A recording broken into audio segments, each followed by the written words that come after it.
Hey everybody, this is Memphis and Zadansky, and we are here bringing you a new series entitled What You Need to Know. This series will be done for just about every new title that we can get our hands on, and it will answer 5 questions about that game, telling you essentially what you need to know. Who made the game, what is the genre, what are the pros, what are the cons, and is this game worth playing? So let's get right into it. First of all, this game is Transistor, and this game is made by Supergiant Studios, whose other claim to fame is a game called Bastion. The genre of this game is an action RPG. Now, to the pros, the first pro, go ahead and mention, is the aesthetic. As you can see, it has a hand-drawn style, and it has a lot of pre-rendered backgrounds, and has your character moving about those pre-rendered backgrounds. As you see, it's very pretty. It looks very meticulously done, Like as I said, it's hand drawn, and a lot of care is put into this world to make it as interesting as possible with the lighting and the particle effects and the shading, to really draw you in and make this world feel real and 3-dimensional, even if it's a 2-dimensional game. Next thing to talk about is the combat customization. Now, this game has a lot of customization. It is extremely deep. There is no way that two people could ever play this game exactly alike. Part of that is the ability to play in 2 different styles. You can either have a free roam combat style, or you can have a turn-based combat style. And you can switch between these two in combat at will. Now, they also have the ability system, which does not change.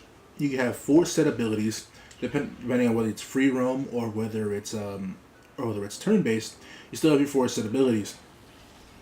Now, as far as these abilities go, you can customize the abilities. You can have them. You have just a set ability. You have all 4 of them, which correspond to your 4 keys or your 4 buttons, depending on which platform you're playing this on. And you can add other little passives to them that change the effect. They can change the range. They can change the rate of fire to the game. They can change the distance. They can change your experience game when you use that ability, when you kill an enemy with a certain ability. Some abilities can even make it to where you can change enemies over to being friendly. So turning an enemy into a friendly and making him fight for you. Whatever you want to do, there is an ability that lets you do it, or there is a passive that lets you do it. The amount of passives that you can set to these abilities is determined by your memory, which is on the far left of the screen, as you can see. You get I think the max is about 20 memory slots, and you're allowed to go from there. Whatever you can fit in there is what you can fit. Now, you can also customize the difficulty when it comes to this game using a series of things called limiters. Now, what's interesting about limiters is when you turn them on, they give you an experience boost, but they also do something different. Each one, there are about 12 in total that I believe you can have.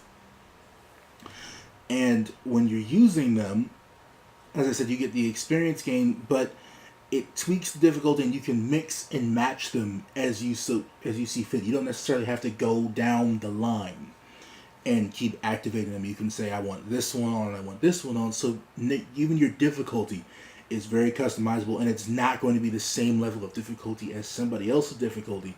So this is a very personalized experience with this game. Something else to mention is the character development and the narration. Now, part of the character development and narration is handled through your abilities, which is an interesting way of looking at it. As you use your abilities, it shows you different pieces of lore about the person connected with that particular ability. I won't go too much into that because that is a spoiler, and that's pretty important to the story. Now, also, the sword that you have, it is a talking sword, and he handles a lot of the narration, which is an interesting way of doing things, because not only does he handle your narration, but unlike in Bastion, where it was just him talking about what you're doing, the sword has his own character. He is a character, and you do interact with him. You know, he has emotions, he has feelings, and he has his own perspective on the things that you do. And so that makes things extremely interesting, and where your narrator is a character. And so whatever his perspective may be is how he will tell it to you. And so that in itself is a very unique thing to this game. I don't think I've ever played anything that handles its narration quite like that. One other pro is the great music. This is the last pro that I could really think of that was extremely worth mentioning. I don't know if you can hear it, but the music in this game is staggeringly good. Now, there are certain areas. There's a hub area where, when you're in your hub, you can change the music using the using L2 and R2. And so, whatever track you wish to listen to, you can go right ahead and do it. And there's also a very interesting little ability where if you hold down L1 at the start of a track, the main character will hum along to the music. And so that's interesting. I don't think that really serves any purpose, but it's something interesting to try out, you know. Why not? Now on to the cons. Now, I must admit there are not too many cons to this game, in my opinion.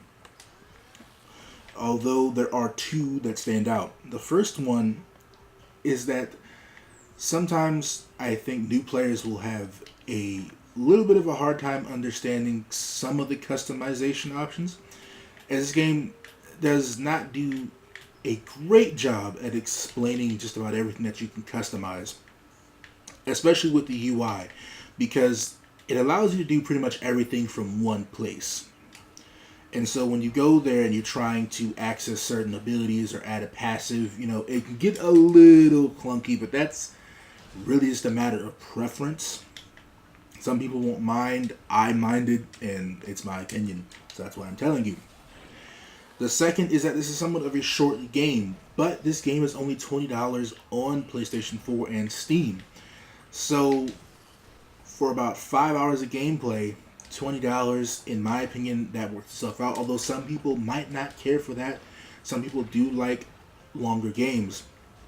Although this game does encourage you to play through it again and again. And so I guess whatever replay value you can get out of it is up to you.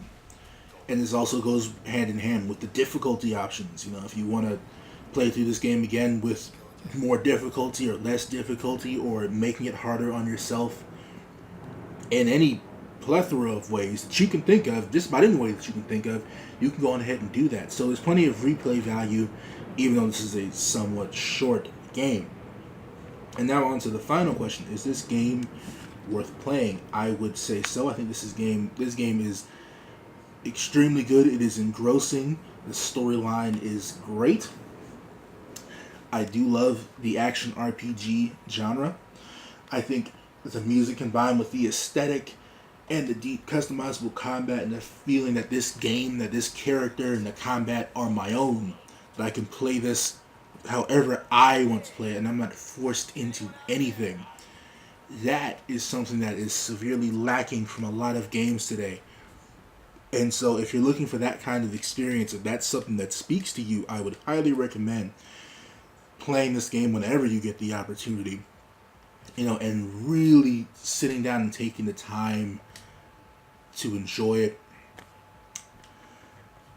And that's really all I have to say about Transistor. You have to excuse my pausing. I actually have this up on a computer, and so I almost lost it there. That was close. And like I said before, this is the beginning of a new series, and so there may be other questions that are added to it depending on the feedback that I get. And for the record, in case you're wondering why Zdansky is not talking, it's because he is playing the game and he is doing his best to show you what I'm talking about. So that's really all we have to say about that. I appreciate you guys watching it. If you are interested in this series or any other of the videos that we plan on making, feel free to subscribe, and thank you very much. Have a nice day.